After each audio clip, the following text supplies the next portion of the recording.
దేవుని నామములో అందరికీ వందనాలండి.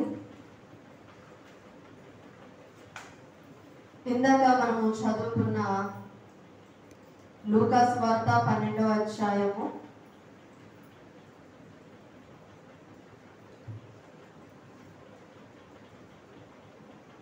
5వ వచనం చదువుకున్నాము. ఎవరికి మీరు భయపడవలెను మీకు తెలియజేయుదును. చంపిన తరువాత నరకంలో పడద్రోయు శక్తి గల వారికి భయపడుడి, ఆయనకే భయపడని మీతో చెప్పుచున్నాను. చాలండి. మనం ఎవరికి భయపడాలండి? మనము చనిపోయిన తర్వాత నరకంలోనికి మనల్ని త్రోసివేసే ఆయనకు మనం భయపడాలి. ఎందుకు మనం నరకంలోకి వెళ్ళాల్సి వస్తుంది? ఎందుకు మనం పరలోకాన్ని స్వతంత్రించుకోలేకపోతున్నాము అంటే మన పాపములు, మన దోషములే కారణం కదా. మనం అంటాము, నేను ఏ పాపము చేయలేదండి, ఒకప్పుడు పాపం చేశాను, దేవుడు తెలుసుకున్నాక రక్షింపబడ్డాక నేను పరిశుద్ధురాలను అయిపోయా, ఇంకే పాపము జోలికి నేను వెళ్ళండి. ఒకప్పుడు తాగేవాడిని, ఇప్పుడు తాగట్లా. ఒకప్పుడు అబద్ధం ఆడేదాన్ని, ఇప్పుడు ఆడట్లా. ఒకప్పుడు గొడవలంటే ముందుండేదాన్ని, ఇప్పుడు ఉండట్లా. దేవుడిని కలిగి ఉన్న తర్వాత నేను చాలా మారాను అని అనుకుంటూ ఉంటాము. చాలా మంది అదే భ్రమలో బ్రతుకుతూ తమ జీవితాల్లో ఇంకా పాపాన్ని కొనసాగిస్తున్నారట. మీకు తెలుసా, ఒక హత్య చేస్తేనో, ఒక దొంగతనం చేస్తేనో, లేదా అబద్ధం ఆడితేనో, లేదా ఇంకేమైనా వ్యభిచరిస్తేనో ఇవే పాపములు కాదండి. మన శరీర అవయవాలతో చేసే పాపాలు కూడా చాలా ఉంటాయి. ఈరోజు ఆ అవయవాలతో చేసే పాపాలేంటో మనం ఈరోజు వాక్యంలో మనము తెలుసుకుందాము. మొదటిగా హృదయం గురించి చెప్తాను. హృదయము అన్న పదం వినగానే మనకేం గుర్తొస్తుంది? హృదయము అన్నిటికంటే మోసకరమైనది, అది ఘోరమైన వ్యాధి కలది. హృదయానికి వ్యాధి వస్తుందా అండి? ఏ జబ్బు పేరేంటి? ఆ వ్యాధి పేరేంటి? హృదయానికి వ్యాధి మరి వస్తుందని దేవుడు పరిశుద్ధ గ్రంథంలో సెలవిస్తున్నాడు కదా. ఏంటా వ్యాధి? గుండెకి జబ్బు వస్తుంది, హార్ట్ అటాక్ అని, బ్లడ్ సర్క్యులేషన్ లేక బ్లాక్ అయిపోయిందని, ఇంకేవేవో వస్తూ ఉంటాయి కదా. హృదయానికి కలిగే వ్యాధి ఏంటి అంటే పాపము. ఆ పాపం ఎలా ఉంటుందో ఈరోజు మనం తెలుసుకున్నాం. చూడండి, మత్తయి సువార్త 5వ అధ్యాయం 8వ వచనము.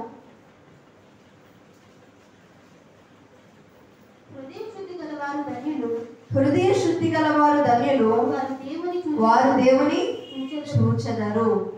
హృదయ శుద్ధి గలవారు ధన్యులు. హృదయం శుద్ధిగా ఉండాలట.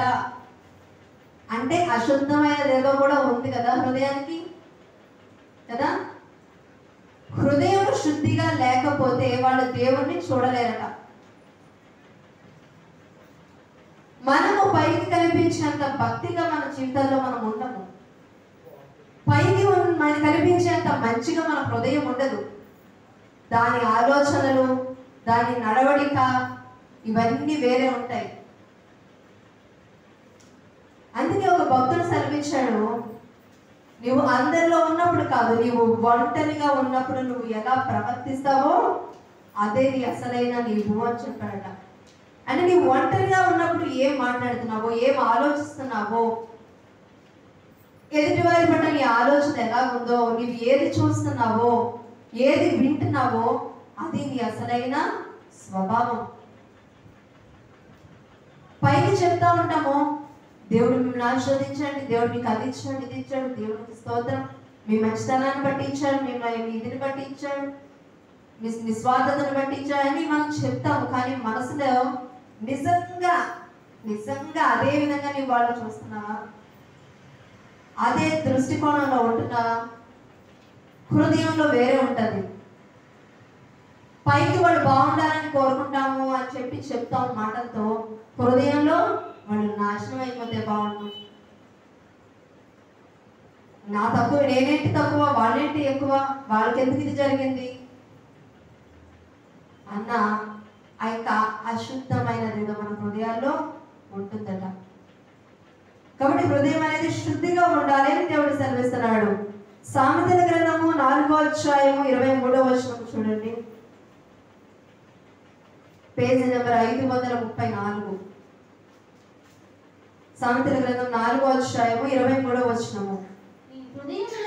నీ హృదయంలో నుండి జీవధారలు బయలుదేరును, కాబట్టి అన్నిటికంటే ముఖ్యముగా నీ హృదయమును భద్రముగా కాపాడుకొనుము. హృదయంలో నుంచి ఏం బయలుదేరుతాయండి? జీవధారలు, అంటే జీవింపచేసేవి. అది నిన్నైనా కానీ అవతల వాళ్ళనైనా కానీ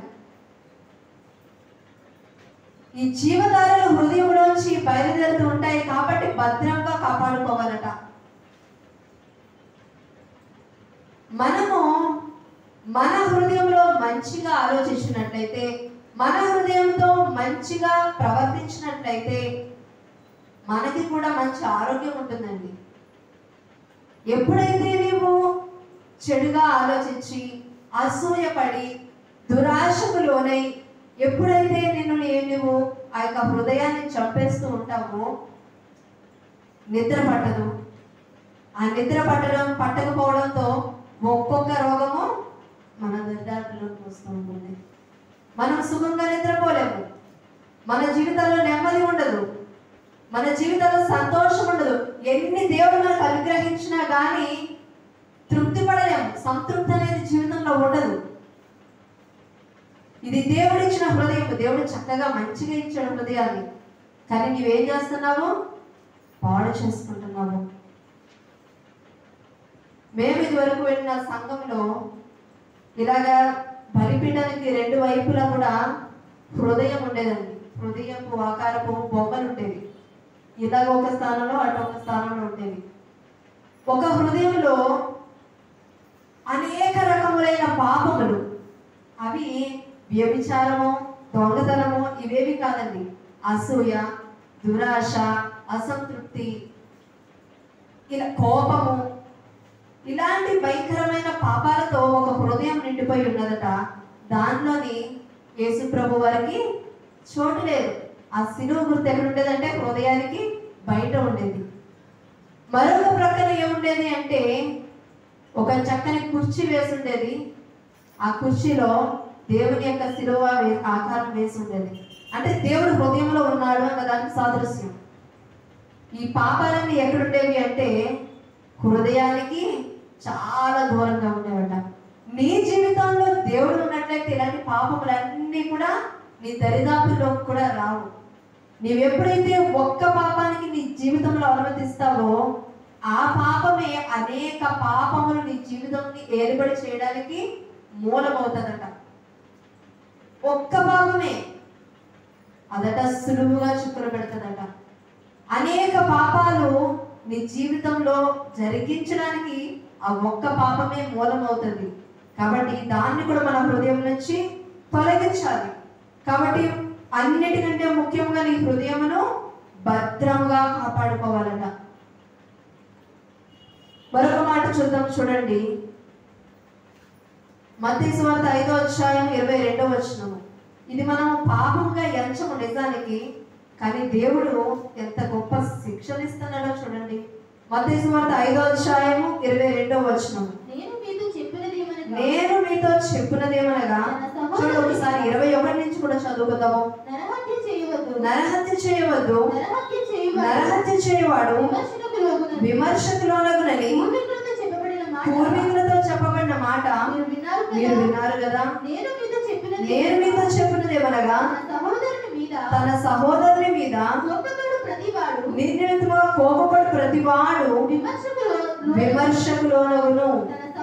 తన సహోదరుని చూచి వ్యర్థుడా అని చెప్పువాడు మహాసభకు లోనగును. ద్రోహి అని చెప్పువాడు నరకాగ్నికి లోనగును. చాలండి. ఇక్కడ 3 చూస్తున్నాం మనం, 3 కారణాలు చూస్తున్నాం. మొదటిది కోపం. నిర్నిమిత్తముగా కోపడు. చాలా మందికి ఈజీగా వచ్చేసేది ఏంటి అంటే కోపం. దాన్ని కంట్రోల్ చేసుకోలేదు. ఆ కోపములో, ఆ క్షణిక ఆవేశములో ఏం చేస్తారని భయంకరమైన పాపములు చేసిన వారు, అంటే హత్య చేసిన వారు కూడా ఉన్నారు. ఇక్కడ కోపపడితేనే ఏం చేస్తాడండి దేవుడు? విమర్శకు లోను చేస్తాడ. విమర్శకు లోనవుతామట. విమర్శ అంటే న్యాయ తీర్పులో దేవుడు నిన్ను లెక్క అడగడానికి ఇది కూడా ఒక పాపమే.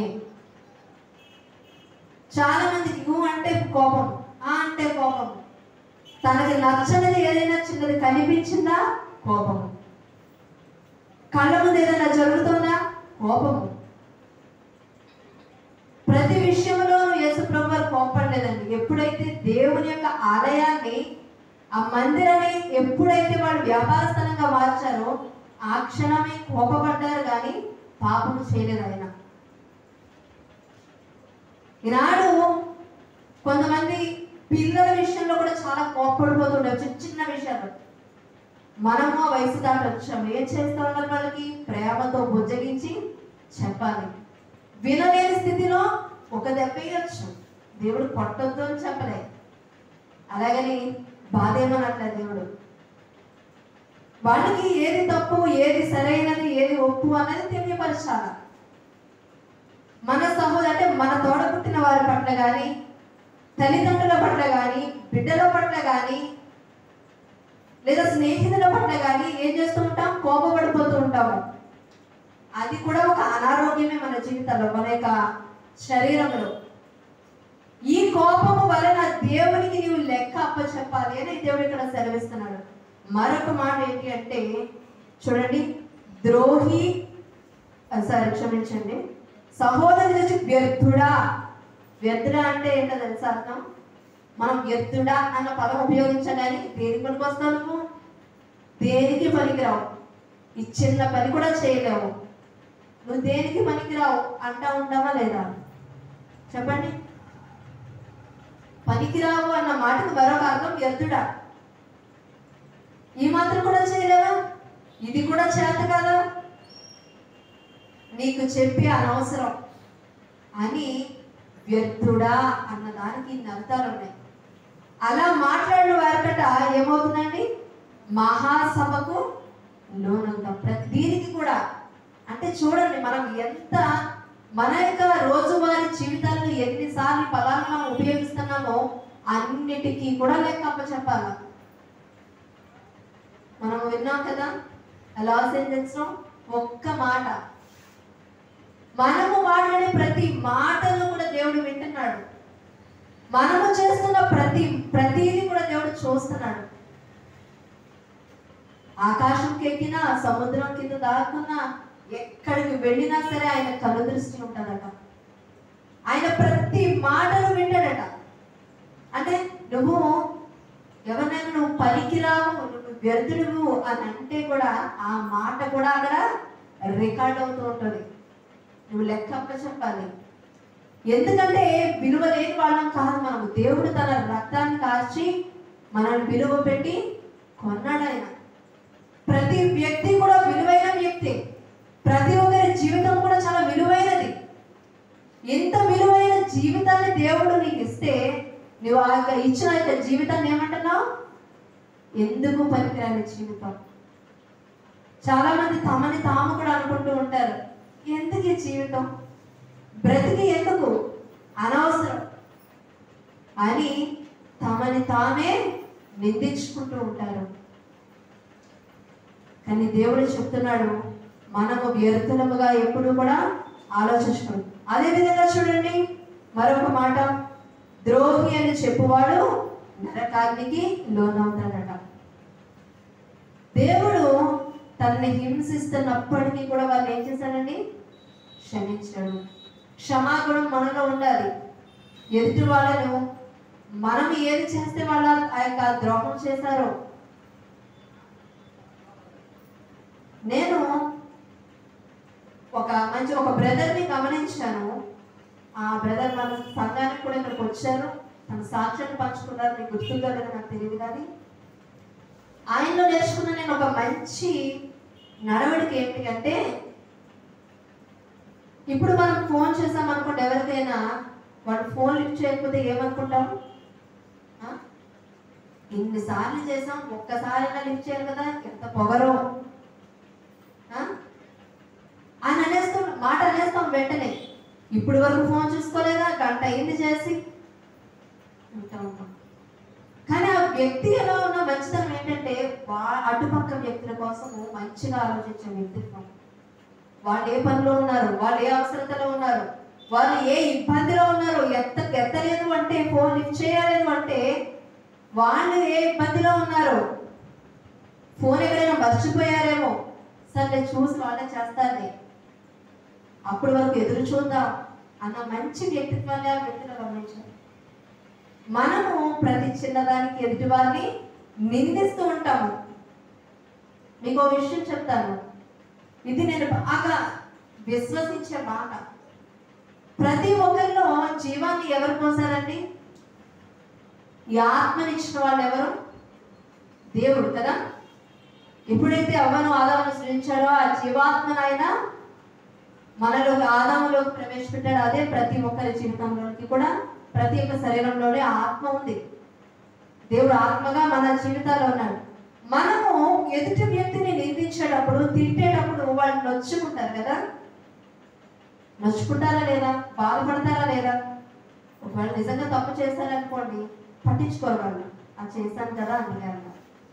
ఒకవేళ చేయని వ్యక్తిని మనము నిందించి అవమానపరిస్తే ఏమి నొచ్చుకుంటుందండి?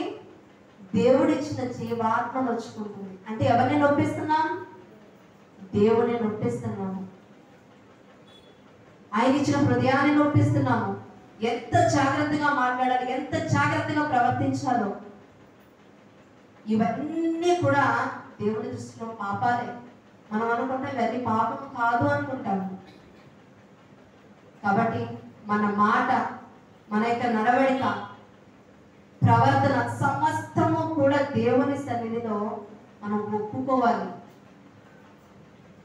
అదేవిధంగా చూద్దాం, చూడండి, మరి ఒక అవయవం కోసం చెప్తాను.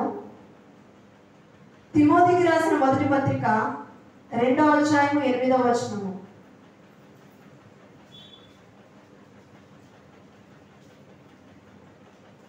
సంపూర్ణ భక్తియు, తిమోతికి రాసిన మొదటి పత్రిక 2వ అధ్యాయము 8వ వచనము. కావున ప్రతి స్థలమందును పురుషుల కోపమును సంశయమును లేని వారే పవిత్రమైన చేతులెత్తి ప్రార్థన చేయవలని కోరుచున్నాను. ఎలాంటి చేతులండి? ఎలాంటి చేతులు? లంచాలు ఇచ్చే చేతులు, లంచాలు తీసుకునే చేతులు, వడ్డీకి ఇచ్చే చేతులు, వడ్డీ పుచ్చుకునే చేతులు, నిరపరాధులను శిక్షించే చేతులు. ఇలా ఈ చేతులతో ఎన్ని భయంకరమైన పాపాలు చేస్తున్నామో.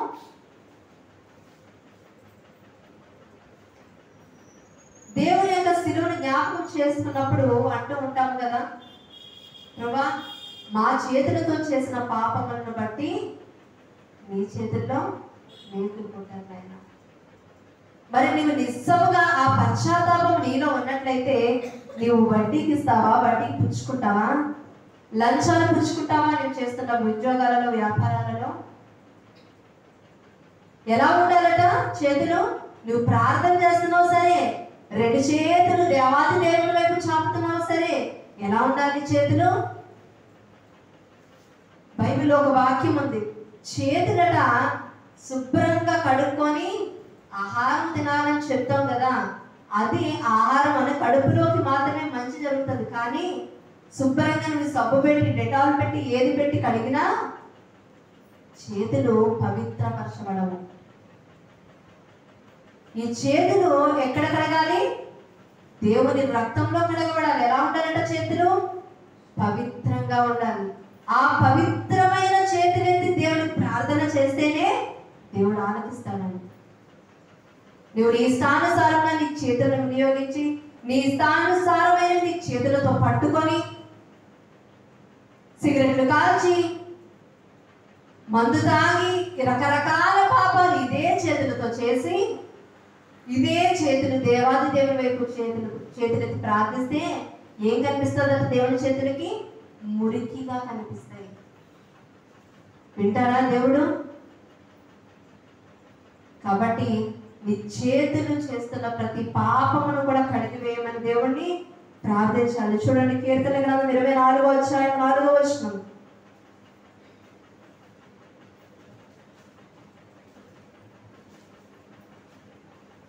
వ్యర్థమైన దాని యందు 24:4 వ్యర్థమైన దాని యందు మనసు పెట్టకయు వ్యర్థమైన దాని యందు మనసు పెట్టకయు కపటముగా ప్రమాణము చేయకయు నిర్దోషమైన చేతులను శుద్ధమైన హృదయమును కలిగిన వాడి యెహోవా ఆశీర్వాదము నందును. చాలండి. ఎలా ఉండాలట? చేతులు శుద్ధమైనవిగా ఉంటేనే దేవుని ఆశీర్వాదం నువ్వు చూడగలుగుతావు. పిండి చక్కగా రుబ్బి పెట్టాము, అందులో పులుసుని పెట్టి కొంచెం వేస్తే ఏమవుతుందండి? మొత్తం పులిసిపోద్ది కదా. మీరు తోడు పెట్టినప్పుడు కూడా పులుసుని పెరుగు వేస్తే తోడుకున్నది కూడా పులిసిపోతుంది, అవునా కాదా? మరి నీ చేతులు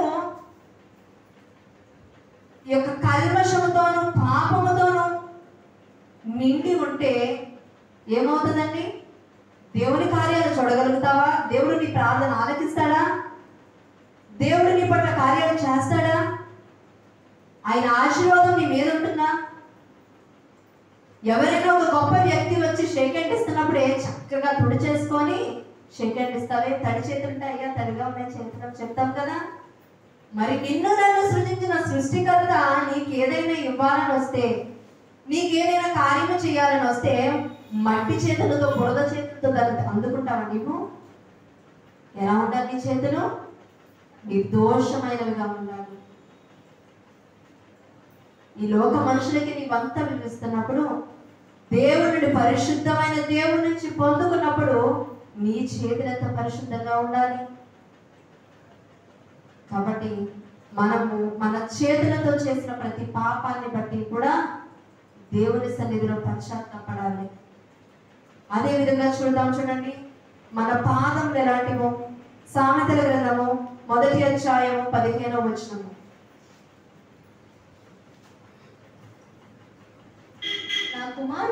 నా కుమారుడా నీవు వారి మార్గమున పోకుము, వారి త్రోవలందు నడవకుండా నీ పాదము వెనుకకు తీసుకొనుము. చాలండి. చూడండి, నా కుమారుడా, తండ్రి తన కుమార్తెలైన మనతో చెప్తున్నాడు, వారి మార్గంలో పోకుము, వారి త్రోవలందు నడవకుండా నీ పాదము వెనక్కి తీసుకో. మొన్న ఒక వీడియో చూశాను. ఒక గొర్రె నడుస్తుంది, కాపర్ నడిపిస్తున్నాడు. ఆ కాపర్ నడిపిస్తున్న ఆ యొక్క రౌండ్గా తిప్పుతుంటే ఆ గొర్రె వెనుక మిగతా గొర్రెలన్నీ తిరుగుతున్నాయి. కాపరి పక్కకు వచ్చేసినా సరే ఒక గొర్రె వెనుక ఒక గొర్రె అలా తిరుగుతూనే ఉంటున్నాయి. ఎవరిని ఫాలో అవుతున్నాయండి? ఇవన్నీ ముందు వెళ్తున్న వాటిని. ఈ రోజులో మనము కూడా అరే దేవుడు ఏం చెప్పాడు పరిశుద్ధ గ్రంథంలో? ఏది సరైనది, ఏది వాక్యానుసారమైనది, మనం ఏ విధంగా జీవించాలని పరిశుద్ధ గ్రంథాన్ని, దేవుని వాక్యాన్ని చూడట్లే. ఏ బోధ వెంట పడితే ఆ బోధ వెంట పరిగెడుతున్నారు. ఏది అనుకూలంగా బోధ కనిపిస్తే ఆ అనుకూలమైన బోధ వైపు పరిగెడుతున్నారు తప్ప ఏది సరైన మార్గము, దేవుడు నిజముగా ఈ విధంగా చెప్పాడా, దేవుడు పరిశుద్ధ గ్రంథంలో ఈ లేఖనం ఉందా, దేవుడు ఇలా జీవించమని చెప్పాడా, లేదా దేవునికి వాక్యానికి విరోధంగా నేను ఏదైనా చేస్తున్నానా అని వాక్యం అనే అర్థంలో సరిచూసుకునే వారు లేకుండా పోతున్నారు. ఆనాడు పౌలు భక్తులు వీళ్ళందరూ కూడా దేవుని వాక్యాన్ని బోధిస్తున్నప్పుడు ఆ యొక్క వింటున్న స్త్రీలు గారి పురుషులు గారి ఇంటికి వెళ్ళక దాన్ని ధ్యానించేవారట. నిజమేనా? దేవుని వాక్యం ఇలాగే ఉందా? ఈ యొక్క పౌలు గారు చెప్పింది ఇంతే కరెక్ట్గానే చెప్పారా, పరిశుద్ధ గ్రంథంలో దేవుడు వాక్యం ఇలాగే సెలవిచ్చినా అని సరి చూసుకునేవారట. అబద్ధ బోధకుడు అయినా ఏంటి అని వాక్యానుసారంగా వారు చెక్ చేయడం, అంటే వారిని సరైన వారా కాదా అని గుర్తించేవారట. ఈ రోజులో అదేమీ లేదు. అసలు బైబిల్ తీయండి చదవట్లే. ఈ ఆదివారం తీసామంటే మళ్ళా వచ్చే ఆదివారమే. విన్నామా, దేవుడి సన్నిధికి వచ్చి విన్నామా, పాస్టర్ గారు చెప్పారు కదా, అదే వాక్యం అయి ఉంటుంది అంతే. ఆ గొర్రె చుట్టూ మిగతా గొర్రెలా అలా తిరుగుతున్నాం తప్ప దేవుడి పరిశుద్ధ గ్రంథాన్ని ఎవరు ధ్యానించట్లా. ఇక్కడ నీవు వారి మార్గంలో పోము, వారి త్రోవలందు నడవకుండా నీ పాదము వెనుకకు తీసుకును. నీవు ఎవరి వెంట వెళుతున్నావో, నీ స్నేహితుల వెంట వెళుతున్నావా, నీ బంధువుల వెంట వెళుతున్నావా, లేదా అధికారుల వెంట వెళుతున్నావా, వారు చేస్తున్న ప్రతి క్రియలో నీవు పాలుపంపులు పొందుతున్నావా, వారు వెళుతున్న ప్రతి ప్రదేశానికి నీవు వెళుతున్నావా, వారు తలబెడుతున్న ప్రతి కార్యంలో నీ చేయించుతున్నావా, ఒక్కసారి గమనించు. వారి త్రోవల్లో వెళ్ళొద్దని చెప్తున్నాడు, వెళ్ళకుండా ఏం చేయాలంట, నీ పాదాన్ని వెనక్కి తీసుకోమంటున్నాడు. నీవు ప్రత్యేకింపబడినదాను, ప్రత్యేకింపబడినవాడవు. దేవుడు తన స్వరక్తం ఇచ్చి నిన్ను కొనుక్కున్నాడు. ఆయన ఇంతగా దేవుడు నిన్ను ప్రేమించి నీ కొరకు రక్తం కార్చి నిన్ను రక్షిస్తే నువ్వు మళ్ళీ వేటి వెంట పరుగులు వెళుతున్నావు? వేటి వెంట నీ పాదములు వెళుతున్నాయి? సరి చూసుకో. వెనక్కి తిరిగి దేవుడు రమ్మని పిలుస్తున్నాడు. ఏ తప్పుడు మార్గంలో నీవు వెళ్తున్నావో, ఏది దేవుడి చిత్తానుసారం కాని మనం అనుకుంటాము, సరే నీవు వెళ్తున్నది ఏది చెడు మార్గం కాదు, కానీ అది దేవుని చిత్తానుసారమైనదా కాదా? దేవుడు నేను ఆ పని చేయమంటున్నాడా వద్దా అని కూడా దేవుడిని అడగాలి.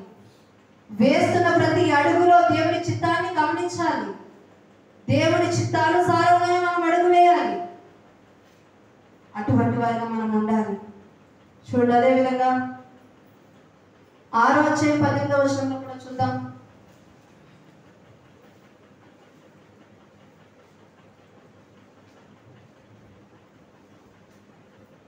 సామెతలో 6వ అధ్యాయం 18వ వచనం. దుర్యోచన యోచించు హృదయమును కీడు చేయటకు త్వరపడి పరుగులెత్తు పాదములు. చూడండి, నేను అందుకే మొదటిగా హృదయం కోసం చెప్పినప్పుడు ఏం చెప్పాను? హృదయము అన్నిటికంటే కూడా మోసకరమైనదట. ఇది ఎప్పుడైతే దురాలోచన చేస్తుందో మిగతా అవయవాలన్నీ దానితో సహకరిస్తున్నాయి కదండి. ఎప్పుడైతే దుర్యోచన యోచించి హృదయం ఉందో కీడు చేయడానికి ఏ పరిగెత్తాయండి? కాళ్ళు పరిగెడుతున్నాయి. మీకు ఒక కథ చెప్పాను, గుర్తుందా? మామిడి చెట్టు కథ. మరి ఎంతమంది గుర్తుందో లేదో తెలియదు, మరొకసారి చెప్తున్నాను. ఒక వ్యక్తి నడుచుకుంటూ వెళుతుంటే ఏం కనిపించిందటండి? మామిడి చెట్టు కనిపించిందట. మామిడి చెట్టు నిండా చక్కని ఫలాలు ఉన్నాయట. మామిడి చెట్టుని, ఆ ఫలాన్ని ఎవరు చూశారండి? కళ్ళు చూసాయి. కళ్ళు చూసాయి కదా. కళ్ళు వెళ్ళి కోయగలవా? కోయలేవు కదా. ఎవరు వెళ్ళారండి చెట్టు దగ్గరికి? పాదాలు వెళ్ళాయి, కాళ్ళు వెళ్ళాయి కదా అని కాళ్ళు కోయగలవా? ఎవరు కోసారు? చేతులు కోసాయట. చేతులు కోసినాయి కానీ చేతులు తినగలవా? తినలేవు. ఏం తినగలదు? నోరు తినగలదు. నోరు తిన్నదట. నోరు తిన్నాక ఎవరు చూశారంటే చెట్టు యజమాని చూశాడట. వచ్చి చూసిన కళ్ళను కొట్టలే, నడిచి వచ్చిన పాదాలను కొట్టలే, కోసిన చేతుల్ని కొట్టలేదు, తిన్న నోటిని కొట్టలే. ఎవరిని కొట్టారట? వీపుకు పడ్డాడు దెబ్బలు. వీపుకి దెబ్బలు పడ్డాక ఎవరు ఏడ్చారండి? వీపు ఏడ్చిందా? చూసిన కళ్ళు ఏడ్చారు. అలాగే నీ హృదయంలో ఎప్పుడైతే పాపం ఉంటుందో ఏవి సహకరిస్తున్నాయి? నీ చేతులు, నీ పాదాలు, నీ నోరు, నీ చెవులు, నీ కళ్ళు, ఇవన్నీ సహకరిస్తున్నాయి. మొదటిగా కాపాడుకోవాల్సింది హృదయము. ఇక్కడ చూడండి, కీడు చేయటకు త్వరపడి పరుగులెత్తు పాదాలట. దేవుని మందిరానికి రమ్మంటే పాదాలు పరుగులెత్తవు. మంచి మాటలు ఇక్కడ వినబడుతున్నాయి రండి అంటే పాదాలు రావు, కాళ్ళు సహకరించవు. అక్కడెక్కడో సినిమా వేశారంటే పరుగులెడతాయి. ఎవరి కోసమో ఏదో విషయం జరిగింది తెలుసుకోవాలి, అక్కడ మాట్లాడుకుంటున్నారంటే అవి దురద చెవులు కదా, అవి వినడానికి కాళ్ళు పరుగులెట్టేస్తాయండి. ఇలాంటి చెడు వాటి కోసమే మన పాదాలు పరుగులెడుతున్నాయి తప్ప దేవుని సన్నిధికి రావడానికి మన పాదాలు ముందున్నట్ల. 11ంటికి 11:30కి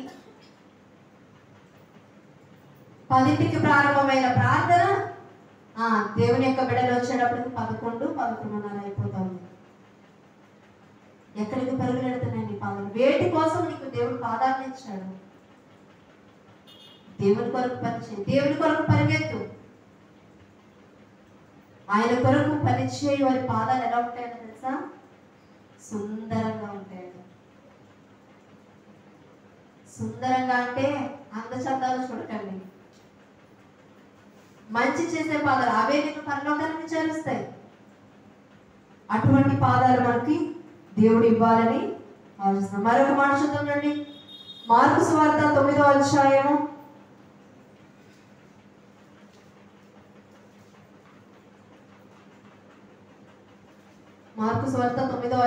45-46 వచనాలు. మనకు విరోధి కాని వాడు నీ పాదములను అభ్యంతరపరిచిన ఎడల దానిని నరికివేయము. 2 పాదములు కలిగి నరకములోని ఆరణ్యంలో పడవేయబడ్డ కంటే కుంటివాడవై నిత్య జీవులో ప్రవేశించుట మేలు. చాలండి. ఏంటంట? ఏమన్నాడు దేవుడు? సరిగానే చెప్పాడు దేవుడు. నీవు చెడు కార్యక్రమాలకు, చెడు స్థలాలకు వెళ్ళకుండా నీ పాదాలను నీవు ఆపుకోలేకపోతే ఆ పాదాలే నిన్ను నరకానికి చేరుస్తున్నాయంటే ఏం చేయమన్నాడు దేవుడు? 2 పాదాలు నరికేసి కుంటివాడిగానే నీవు పరలోక రాజ్యంలో ప్రవేశించు. 2 పాదాలు నిన్ను నరకానికి చేరుస్తాయన్నప్పుడు నరికివేసి కుంటివాడిగా ప్రవేశించుకున్నాడు దేవుడు. ఆ కింద చదివితే నీ కన్ను నిన్ను అభ్యంతరపరిచినట్ట దాన్ని తీసి పారవేయము.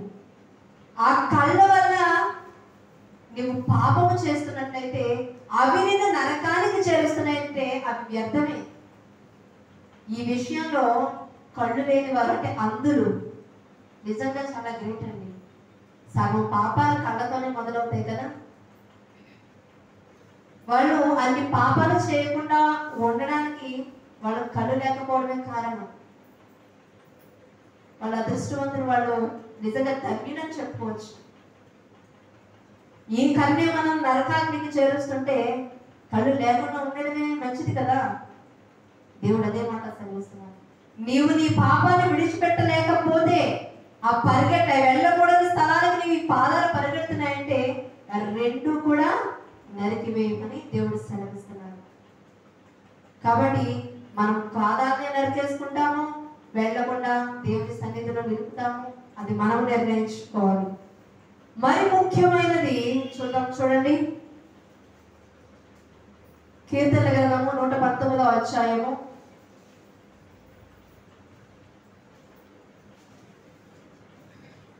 37వ వచనం. వ్యర్థమైన వాటిని చూడకుండా నా కన్నులు త్రిప్పివేయము. చాలండి. ఇప్పుడు మనం తెలుసుకునేది అవయవం ఏంటి అంటే కన్ను. సర్వేంద్రియానం నయనం ప్రధానం కదా, విన్నారు కదా ఈ మాట. అన్ని అవయవాలలో కన్ను అనేది చాలా ప్రధానమైనది. ఏది చూడాలన్నా, ఒక రంగు చూడాలన్నా, ప్రతి వస్తువును చూడాలన్నా, ఎదుటి వ్యక్తిని చూడాలన్నా, ఏది చూడాలన్నా కన్ను చాలా ప్రధానమైనది. ఇక్కడ దావీదు భక్తుడు సెలవిస్తున్నాడు, వ్యర్థమైన వాటిని చూడకుండా నా కన్నులు త్రిప్పివేయు. అదే కన్ను కదా అండి దావీదుని పాపంలో పడద్రోసింది. ఆ కన్ను వల్లే కదా పాపం చేశాడు. పశ్చాత్తాపడుతున్నాడు దేవుని సన్నిధిలో. వ్యర్థమైనవి ఇవే కళ్ళు అవతల వ్యక్తి యొక్క అందచందాలను, వాళ్ళు వేసుకున్న ఆభరణాలను, వారి యొక్క ఆస్తి అంతస్తులను సమస్తాన్ని చూడగలుగుతుంది. మన చేతుల్లో ఉన్న ఫోన్లను గంటల గంటలు చూడగలుగుతుంది. కనీసం పరిశుద్ధ గ్రంథాన్ని ఒక గంట కూడా చూడలేదు. అందుకే వ్యర్థమైన వాటిని చూడకుండా నా కన్ను త్రిప్పివే అని దావీదు భక్తుడు అడుగుతున్నాడు. యోబు గారు అంటారు, నేను నా కన్నులతో నేను నిబంధన చేసుకున్నాను, ఇట్టి పాపం నేను ఎట్లు చేయగలను? నిబంధన చేసుకోవాలి నీ కన్నుతో. ప్రభా ఇది చూడకూడదు, నేను చూడకుండా నా కన్నులు త్రిప్పివే. ఏది చూడాలో ఏది చూడకూడదో నీ కన్నులకు తెలిసేది ఎలాగో అంటే దేవుని పరిశుద్ధ వాక్యం ద్వారానే. నీవు కూడా యోబు గారు ఎలా అయితే నిబంధన చేసుకున్నారో, దేవునికి దావీదు ప్రవక్త గారు ఎలా అయితే చెప్తున్నారు, ఎలా అయితే తన కన్నుల విషయమై దేవుని సన్నిధిలో పశ్చాత్తాపడుతున్నాడు, ఆ విధంగా నీవు దేవుని సన్నిధిలో అడగాలి, ప్రభా నా కంటితో నేను పాపము చేశాను, చూడకూడని దృశ్యాలు చూశాను, నా కన్నులు చేసిన పాపాన్ని క్షమించు అని అడగాల. చూడండి ప్రసంగి గ్రంథము 1వ అధ్యాయం 8వ వచనం, పేజీ నెంబర్ 556.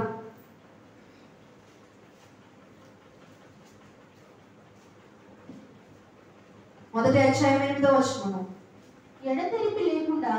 ఎడతెరిపి లేకుండా సమస్తము జరుగుతున్నది, మనుషులు దాన్ని వివరింపచాలరు. చూచుట చేత కన్ను తృప్తి పొందకున్నది, వినుట చేత చెవికి తృప్తి కలగట్లేదు. ఎంత చూస్తున్నా కానీ కన్నుకు తృప్తి కలగట్లేదట. గత వారము అంతకు ముందు వారము వాక్యాన్ని చెప్పాను కదండి. ఆకాను ఈ ఇశ్రాయేలు ప్రజలు ఒక వ్యక్తి. ఐగుప్తు ప్రజలు విడిపించిన తర్వాత ఈ అరణ్యమంతా కూడా దేవునికి ఇష్టడుగా ఎంత చక్కని భక్తి చేశాడో, ఎంత విశ్వాసాన్ని కనుపరిచాడో, ఎంత నిరీక్షణతో ఆ వాగ్దాన భూమి చేరుకోవడానికి ఎంత చక్కగా తను తాము సిద్ధపరుచుకున్నాడో, ఇంకొద్ది నిమిషాలలో ఆ యొక్క భూమిలో, ఆ యొక్క వాగ్దాన భూమిలో ప్రవేశింపబోతున్నాము అనగా ఏం చేశాడండి? కంటితో పాపం చేశాడు. ఎప్పుడైతే ఆ కన్ను దృష్టి, ఆ యొక్క దేవుడు ఏదైతే వద్దు ముట్టొద్దు, అది మీరు ముట్టడం వలన శపితం, మీరు శపించబడతారు, అది శపితమైనది, ఆ బంగారం కానీ వెండి కానీ అక్కడ ముట్టొద్దు అని దేవుడు ప్రత్యేకించి చెప్తే, ఎప్పుడైతే ఆ కన్నుతో అది బంగారాన్ని చూశాడో, ఆ వెండిని చూశాడో, ఏం చేశాడు? కన్ను చూచిన దానిని ఆశించాడు. ఆశించి ఏం చేశాడు? తీసుకున్నాడు. తీసుకుని ఏం చేశాడు? దాచిపెట్టాడు. కన్ను ఆశించింది, అదే మొదటి తప్పు. ఆశించిన తోడనే తీసుకోవడం, దాన్ని దాచిపెట్టడం, ఏమో తెలియదు అని అబద్ధం ఆడడం, అన్నీ చేశాడు. ఏమయ్యాడండి? చంపబడ్డాడు. ఆకాను ఒక్కడే మరణించాడా? తన కుమార్తె అందరినీ కూడా కొట్టి చంపివేశాడు. తప్పించుకున్నాడా? గుడారంలో లేరు కదా, ఇంకెవ్వరు లేరు కదా అనుకున్నాడు. అంత ప్రమాదకరమైనది కన్ను.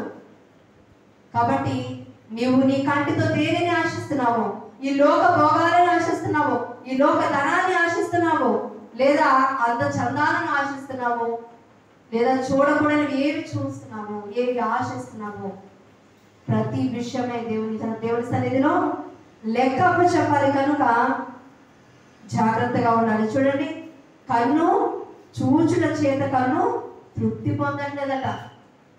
మనుషులకు ఈ రోజుల్లో, ఈ భూమి మీద ప్రతి మానవునికి కూడా సంతృప్తి అనేది లేకుండా పోతుంది.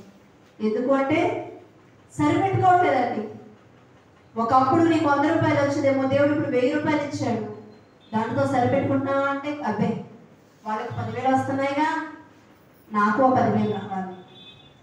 సంతృప్తి లేదు. దేవుడు ఇచ్చిన దాన్ని బట్టి సంతోషించడం, దేవుడు ఇచ్చిన దాన్ని బట్టి ఆయన స్తుతించడం మానేసి ఇంకా ఏదో కావాలి, ఇంకా ఏదో రావాలి, ఇంకా ఏదో కలగాలి. సంతృప్తి లేని జీవితాలు అయితే ఇక్కడ చూడండి, కళ్ళు సంతృప్తి పొందట్లే, తృప్తి పొందట్లే, చెవులు కూడా తృప్తి పొందట్లేదట. చూడండి యెషయా గ్రంథం 33:15.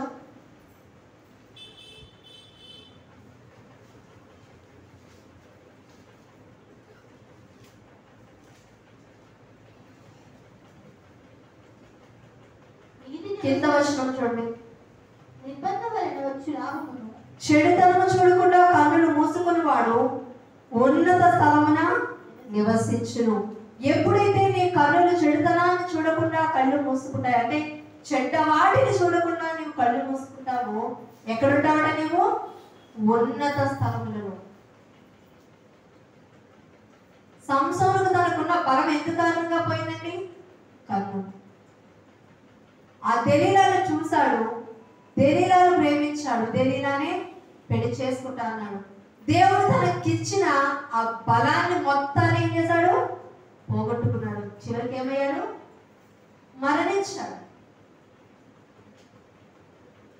నీకున్న దాన్ని, దేవుడు నీకు ఇచ్చిన గొప్ప బహుమతిని, లేదా దేవుడు నీకు ఇచ్చిన గొప్ప తలాంతుని పోగొట్టుకున్నావంటే బహుశా నీ కన్నే కారణమేమో, నీవు చూస్తున్న చెడు చూపులే కారణమేమో. మనం వ్యభిచరించక్కర్లేదట. చెడు చూపు చూస్తే, అవతల వ్యక్తిని ఆ మోహపు చూపుతో చూస్తేనే వ్యభిచారం కన్నా ఘోరమట. ఆ పాపమే చేయక్కర్లా. కాబట్టి ఈ యొక్క కన్ను దృష్టి విషయంలో మనం అంత జాగ్రత్తగా ఉన్నాం. చూడండి, ఆఖరిగా కన్ను విషయంలో మరొక మాట చూద్దాం. లూకా సువార్త 12:2. మరుగైనదేదియు బయలుపరచబడకపోదు, రహస్యమైనదేదియు తెలియబడకపోదు. చూడండి, మరుగైనదేదియు బయలుపరచబడకపోదు, రహస్యమైనదేదియు తెలియబడకపోదు. మనం అనుకుంటాము చీకటిలో చేస్తున్న కార్యాలు ఎవరికి తెలియవు. నేను చేసిన ఈ దొంగతనము, లేదా నేను చేసిన ఈ మోసము నాకు తప్ప ఎవరికి తెలీదు, ఎవరు చూడలేదు, ఎవరు వినలేదు అని అనుకుంటున్నావేమో. రహస్యమైన ప్రతి దానిని వెలుగులోకి ఎవరు తీసుకొస్తారు? దేవుడు తీసుకొస్తాడు. జాగ్రత్త. ఎవరికి తెలియదు అనుకుంటున్నావేమో. నీవు చేస్తున్న పనులు ఎవరికి తెలియదు అనుకుంటున్నావేమో. నీవు చూస్తున్నది ఎవరికి తెలియదు అనుకుంటున్నావేమో. నీ యొక్క చెడు నడవడిక ఎవరికి తెలియదు అనుకుంటున్నావేమో. నాకు తప్ప ఇంకెవరికి తెలియదు, నా నోటితో నేను చెప్తేనే కనుక ఎవరికి తెలియదు అని అనుకుంటున్నావేమో. ప్రతి దానిని దేవుడు విమర్శించడాన వెలుగులోనికి తీసుకొస్తాడు. జాగ్రత్త.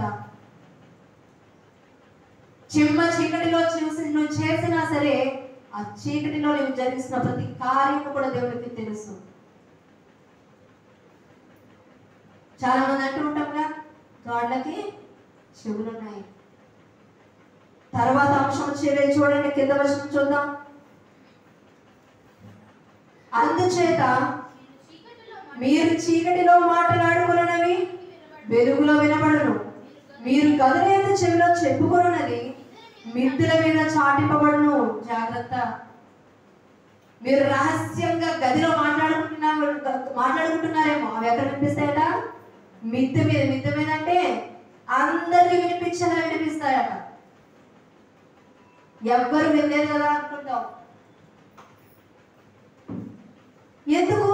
చెవుల ద్వారా కళ్ళ ద్వారా చేస్తున్న ఈ పాపానికి ఎందుకు లెక్క చెప్పాలి? అంత చెడు నేనేం చేశాను? నేనేమి చూడకూడని దృశ్యాలు చూడలేదే, నేనేమి వినకూడని వినలేదే అని అనుకుంటున్నాము. కొన్ని సందర్భాల్లో మన ఇంట్లో కొన్ని మాటలు మాట్లాడుకుంటూ ఉంటామండి. ఎవరి కోసం అంటే అవతల వ్యక్తి కోసం. చిచ్చి, అదో బ్రతుక, అదో జీవితమా, ఇలా జీవిస్తున్నారు, అలా జీవిస్తున్నారు అని చెప్తాం కదా. ఇదే మాట నువ్వు ఎదురుగా వెళ్ళి మాట్లాడగలవా? అంటే అదేదో పాపమే కదా. నువ్వు చెప్పలేకపోతున్నావు అంటే పాపమే. నువ్వు చూస్తున్నది వేరొకరికి తెలియకూడదు అని ఆలోచిస్తున్నావు అంటే అది పాపమే. అది సినిమాలే కానీ, చూడకూడని దృశ్యాలే కానీ అది పాపమే. ఇది మన ఇద్దరి మధ్య ఉండాలి, ఇంకెవ్వరికి తెలియకూడదని చెప్తావు కదా. అంటే మూడో వ్యక్తికి తెలిస్తే అది ఆ వ్యక్తిని నొప్పించేది అయి ఉండొచ్చు, ఆ వ్యక్తిని బాధపరిచేది అయి ఉండొచ్చు, ఏదైనా కానీ నువ్వు మాట్లాడుతున్న ఆ సంభాషణ కూడా పాపమే. ఎందుకు ఒకరి కోసం తప్పుగా మాట్లాడాలి? ఎందుకు ఒకరి కోసం వేరేగా మనం చెప్పుకోవాలి? నీకు చేతనైతే ప్రార్థించు, నీకు చేతనైతే మోకాళ్ళు నీ ఉపవాసం ఉండి ఆ వ్యక్తి యొక్క మార్పు కోసం ప్రార్థన చేయాలి తప్ప చెడుగా మాట్లాడినా సరే అది కూడా దేవుని సన్నిధిలో రికార్డ్ అవుతూ ఉంటుంది. కాబట్టి మన మాట, మన ఆలోచన, మన వినికిడి సమస్తము కూడా చాలా జాగ్రత్తగా ఉండాలట. కొన్ని సందర్భాల్లో మన ప్రవర్తన ఏం చేస్తుందో తెలుసా అండి? మనం ఏమి పాపాన్ని ప్రోత్సహించం కానీ మన ప్రవర్తన ఎదుటి వ్యక్తి పాపము చేయడానికి అవకాశం ఇస్తుంది. మన ప్రవర్తన ఎదుటి వ్యక్తిని పాపము చేయడానికి ప్రోత్సహిస్తుంది, చేసేలా చేస్తుంది. ఆ పాపము దోషము కూడా మన మీదే పడుతుంది. అంటే మన ప్రవర్తన ఎంత జాగ్రత్తగా ఉండాలో. కాబట్టి మనము ఏది వింటున్నా, ఎదుటివారి చెవిలో ఏది చెప్తున్నా చాలా జాగ్రత్తగా మాట్లాడాలట. మనం ఈ దేవుడిచ్చిన ఈ యొక్క 5 అవయవాలను చాలా జాగ్రత్తగా పెట్టుకుంటే ఏ పాపం జోలికి మనం వెళ్ళాం. చూడండి, అదేవిధంగా యెహెజ్కేలు గ్రంథము 12వ అధ్యాయం 2వ వచనము, 694 పేజీ నంబరు, 12వ అధ్యాయం 2వ వచనము.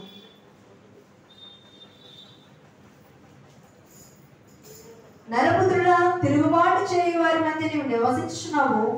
వారు ద్రోహులై ఉండి చూచు కన్నులు కలిగి చూడకై ఉన్నారు, విను చెవులు కలిగి వినకై ఉన్నారు.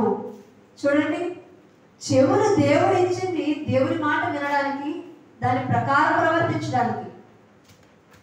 ఇక్కడ చూసే కళ్ళున్నా చూడట్లేదట, వినే చెవులు ఉన్నా దేవుడి మాట వినట్లే. ఈ రోజుల్లో దేవుడి మాట వినబడుతుందంటే 2 చెవులు గట్టిగా మూసుకునేవారు ఉన్నారు. వినాల్సింది నీవు వినకుండా, వినకూడదని నీవు వింటే అది నిన్ను నరకానికే చేరుస్తుంది. ఇక్కడ విను చెవులు కలిగియో వినట్లేదట. దేవుని వాక్యంలో ఈ యొక్క ప్రకటన గ్రంథాలు ఎక్కువ ఉంటుంది, మీరు గమనించలేదు. చెవి గలవాడు వినుగాక. దేవుడు నీకు చెవినిచ్చాడు, ఏది వినాలో ఏది వినకూడదో కూడా దేవుడు సెలవిచ్చాడు. ఒకవేళ నీకు చెవులు ఏమన్నా చెడు వాటిని వింటనేమో, అప్పుడు మూసుకొని చెవులు. దేవుని మాటలకు నువ్వు చెవి యొగ్గి ఆలకించాలి. చాలా మంది ఇక్కడే ఉంటారు కానీ మనసు ఎక్కడో ఉంటుంది. చాలా మంది ఇక్కడే ఉంటారు కానీ దృష్టి ఎక్కడో ఉంటుంది. మనుషులు ఇక్కడే ఉంటారు కానీ చెవులు మాత్రం దేవుని వాక్యాన్ని ఆలకించవు. వినకపోయినా, దేవుని మాట వినకపోయినా అది కూడా పాపమే. చూడండి, మరొక మాట చూద్దాం. జకర్యా గ్రంథం 7వ అధ్యాయం 11వ వచనం, పేజీ నెంబర్ 780, 7వ అధ్యాయం 11వ వచనము. అయితే వారు ఆలకింపనలేక మూర్ఖులై వినకుండా చెవులు మూసుకొని. ఎలా మూసుకున్నాయట? మూర్ఖులై. దేవుడు మాట్లాడుతున్న సమయంలో వినరు. దేవుడు యొక్క పరిశుద్ధ లేఖనాలు సెలవిస్తున్న సమయంలో ఆలకించరు. ఇక్కడ దైవజనులు వాక్యం బోధిస్తున్నప్పుడు ఆ చెవులు ఆ యొక్క వాక్యం మీద దృష్టి ఉంచరు. ఇవి అవసరమైన వాటి మీద మనము దృష్టి ఉంచట్లే, ఆలకించట్లే. ఏం చెప్పారు దైవజనులు అంటే ఇంటికి వెళ్ళాక ఏం గుర్తుండదు. ఎందుకు గుర్తుండదు? ఆలకించాల్సిన సమయంలో ఆలకించట్లే.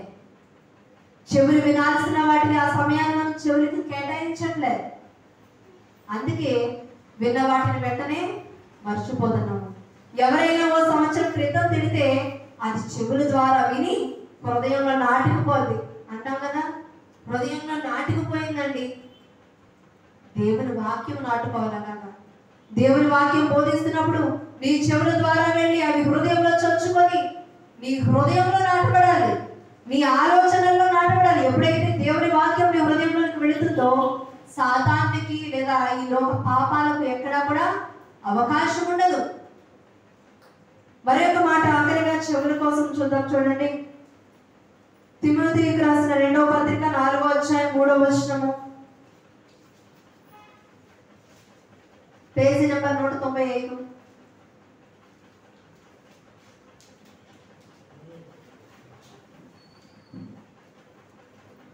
తిమోతికి రాసిన 2వ పత్రిక 4వ అధ్యాయం 3వ వచనము.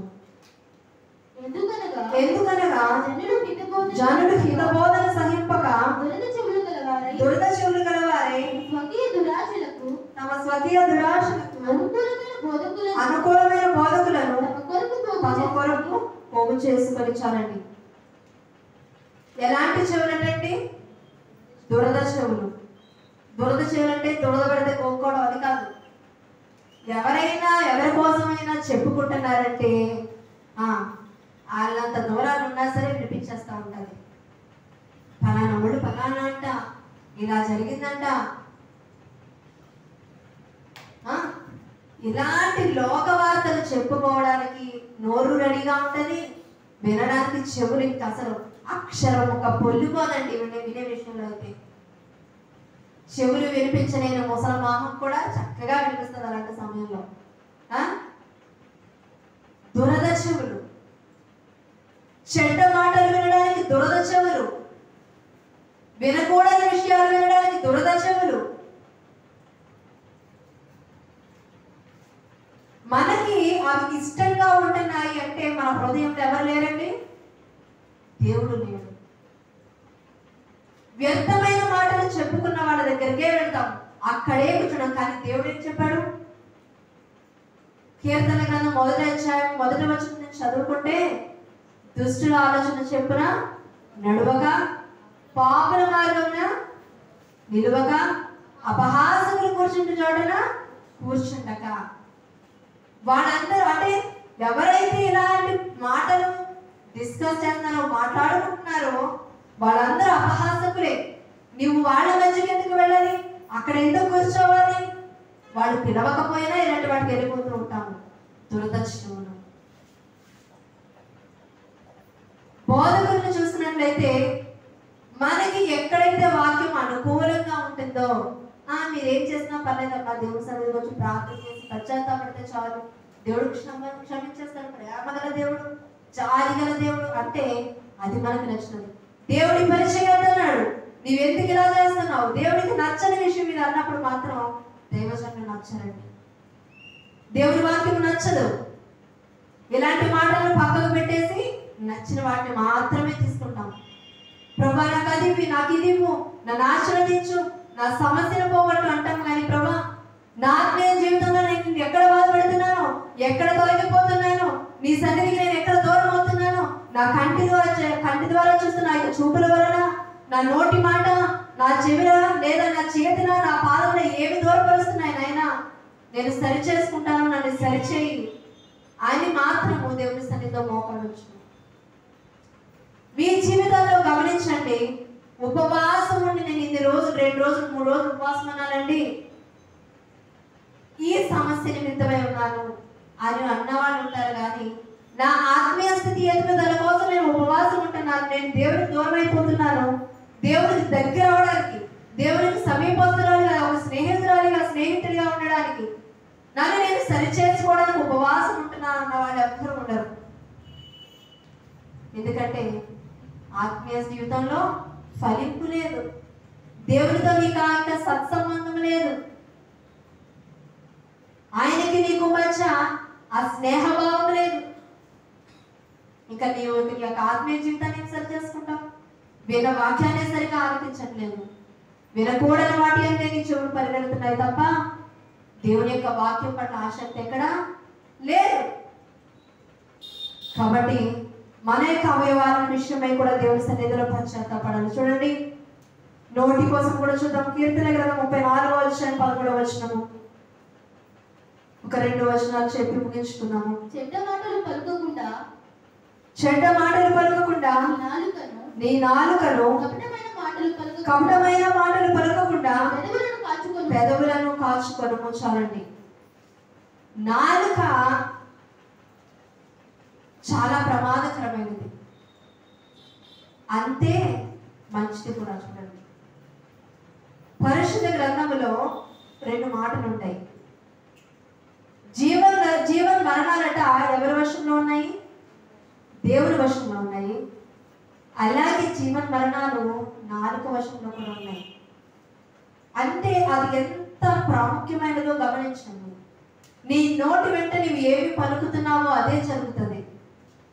నీ నోటి మాట దేవుని మాట అయి ఉంటే దేవుడు ఖచ్చితంగా ఆశీర్వదిస్తాడు. నీ నోటి మాట ఎదుటి వారిని దుఃఖపరిచేది గాను, శపించేది గాను, నీ నోటి మాట ఎప్పుడైతే భయంకర కపటమైనది గాను ఉంటుందో అది నీకును నీ కుటుంబానికి కూడా చెడును తీసుకొస్తుంది.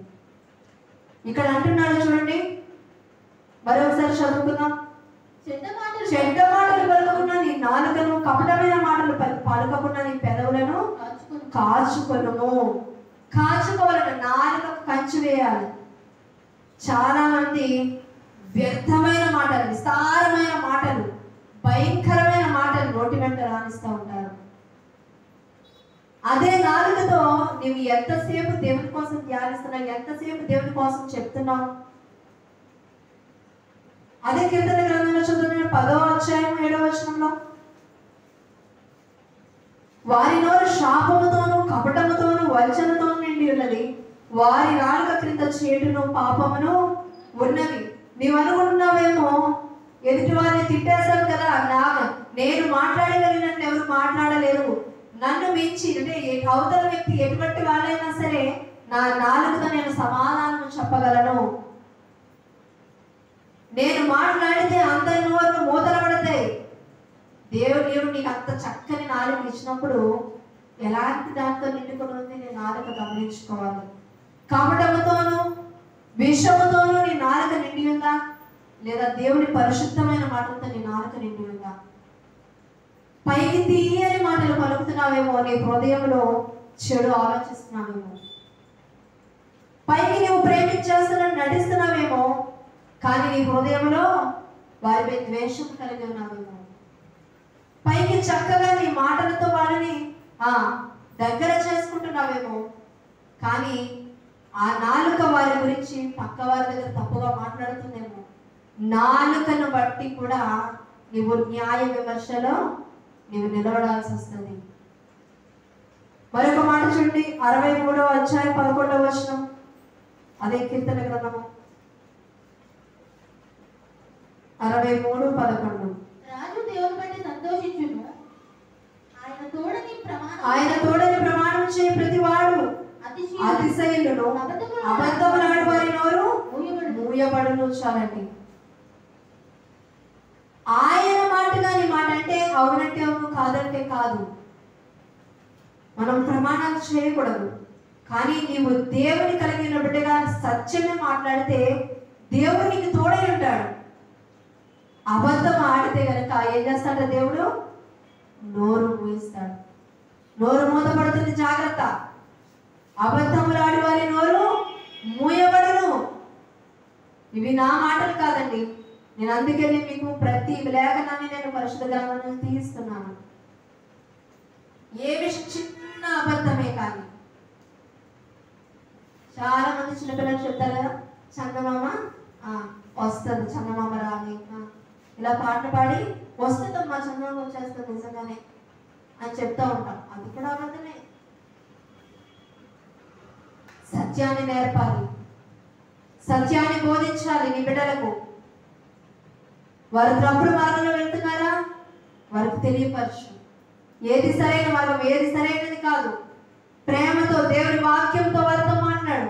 నువ్వు నిజంగా దేవుని వాక్యాన్ని నీ హృదయంలో కలిగి ఉన్నట్లయితే, దీని ప్రకారం నీవు జీవిస్తున్నట్లయితే, నీ బిడ్డలు కూడా నిన్ను చూసి నీ యొక్క ప్రవర్తనను చూసి, నీవు జరిగిస్తున్న కార్యములను చూసి, సత్కార్యములను చూసి నిన్ను గమనిస్తున్న నీ పిల్లలు కూడా దేవుని మార్గంలో నడుస్తారు. కాబట్టి దేవుని మార్గాన్ని వారికి మనం చూపించాలి. చూడండి, సామెతల గ్రంథం 13వ అధ్యాయం 13వ వచనం. సామెతల గ్రంథం 13వ అధ్యాయము 3వ వచనం.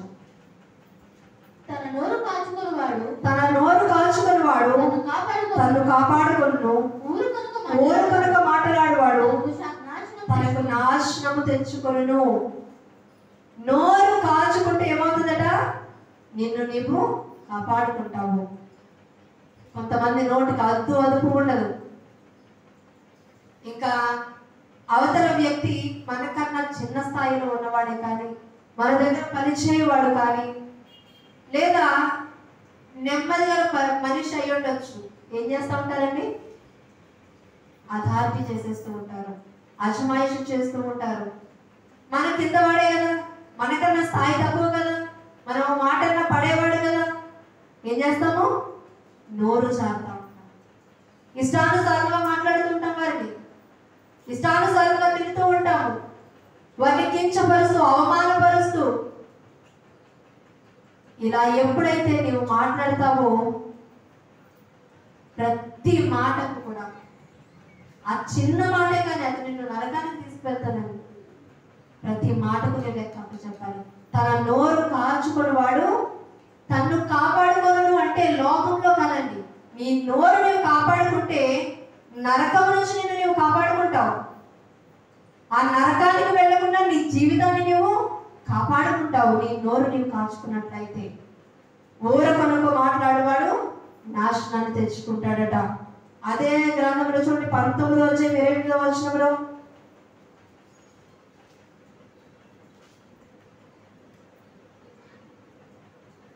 సామెతల గ్రంథం 19వ అధ్యాయం 28వ వచనం.